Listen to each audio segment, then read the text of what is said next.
لبيك اللهم لبيك لبيك لا شريك لك لبيك إن الحمد والنعمة لك والملك. محسن انسانیت رحمت عالم حضرت محمد مصطفیٰ صلی اللہ علیہ وسلم نے حجۃ الوداع کے موقع پر جو ہدایات دی وہ تاحیات سارے عالم کے لیے ایک منشور و دستور ہے، اور یہی دنیا کا پہلا منشور و دستور ہے جس نے رنگ و نسل سے پاک معاشرے اور مساوات کا درس دیا۔ نبی کریم صلی اللہ علیہ وسلم نے اپنی حیات مبارکہ میں صرف ایک ہی حج ادا فرمایا۔ اس موقع پر آپ نے اپنی اونٹنی قصواء پر سوار ہو کر جو خطبہ دیا وہ تاریخ اسلام میں خطبہ حجۃ الوداع سے موسوم ہے۔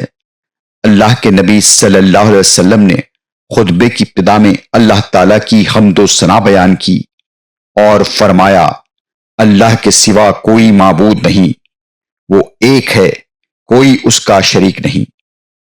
لوگو میری بات سنو، میں نہیں سمجھتا کہ ہم آئندہ کبھی کسی مجلس میں اس طرح مل پائیں گے۔ اللہ تعالیٰ کا ارشاد ہے کہ ہم نے تم سب کو ایک مرد اور عورت سے پیدا کیا، تمہیں جماعتوں اور قبیلوں میں بانٹ دیا تاکہ تم الگ الگ پہچانے جا سکو۔ تم میں زیادہ عزت اور کرامت والا اللہ کی نظر میں وہی ہے جو اللہ تعالیٰ سے زیادہ ڈرنے والا ہے۔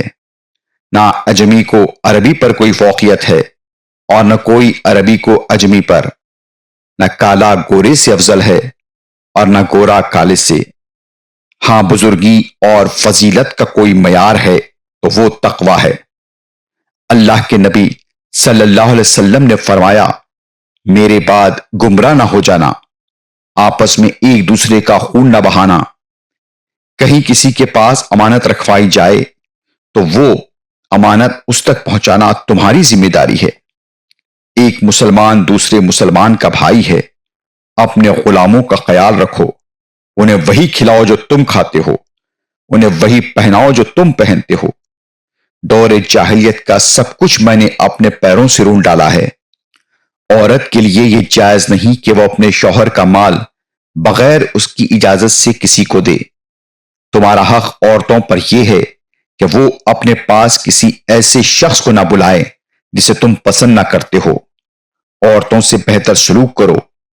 میں تمہارے لیے ایسی چیز چھوڑے جاتا ہوں، اگر تم اس پر قائم رہو گے تو تم گمراہ نہ ہو سکو گے، اور وہ اللہ کی کتاب ہے۔ لوگوں اپنے رب کی عبادت کرو، 5 وقت کی نماز ادا کرو، مہینے بھر کے روزے رکھو، اللہ کے گھر کا حج ادا کرو۔ سنو لوگوں، جو لوگ یہاں موجود ہیں انہیں چاہیے کہ یہ احکام، یہ باتیں ان لوگوں تک پہنچائیں جو یہاں پر موجود نہیں ہیں۔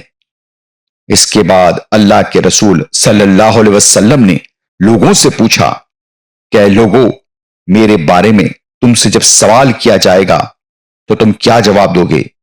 لوگوں نے جواب دیا، ہم اس بات کی شہادت دیں گے کہ آپ نے حق کی رسالت ادا کر دیا۔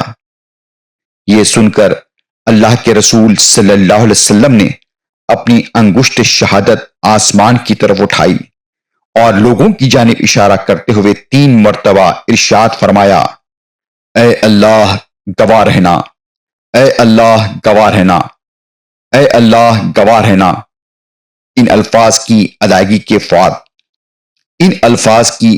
کے بعد فوراً آپ پر آخری وحی نازل ہوئی کہ آج ہم نے تمہارے دین کو مکمل کر دیا اور نعمت تم پر تمام کر دی اور تمہارے لیے دین اسلام کا انتخاب کیا۔